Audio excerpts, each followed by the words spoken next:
Hello hi అండి, అందరికీ నమస్కారం. Welcome to Manasa vlogs. నా పక్కనున్నది మా తమ్ముడి భార్య, అంటే మా పెదనాన్న కోడలు అన్నమాట. మా పెదనాన్న వాళ్ళది గృహప్రవేశం కాబట్టి ముందు రోజే వచ్చాము. ఇంకా గృహప్రవేశము ఇలాంటి శుభకార్యాలు అంటే ముందు రోజు నుంచినే ప్రిపేర్ చేసుకోవాలి కాబట్టి స్వీట్ ఐటమ్స్ అయితే ఆ రోజు నైటే చేస్తున్నాడు వంట అబ్బాయి వచ్చి.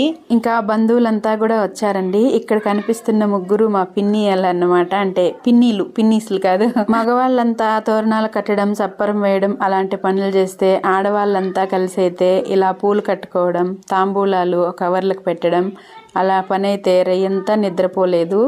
రాత్రంతా అయితే మేల్కొని ఇలా చేసాము. ఇంకా వంట వాళ్ళకి కావాల్సిన సప్లై అంతా చేసాము. మేము అంతా కలిసాము అంటే ఏదైనా ఇలాంటి ఫంక్షన్స్తో తప్పితే ఎప్పుడూ కలిసి ఉండేది లేదు. మేమే కాదు, ప్రతి ఒక్కరూ అంతే. వాళ్ళ బిజీ లైఫ్ ఇప్పుడు. ఇలా అందరూ కలిసి ఉండటం అనేది ఇలాంటి మంచి కార్యాల్లో మాత్రమే. కంటిన్యూస్ వ్లాగ్ అయితే వస్తుందండి.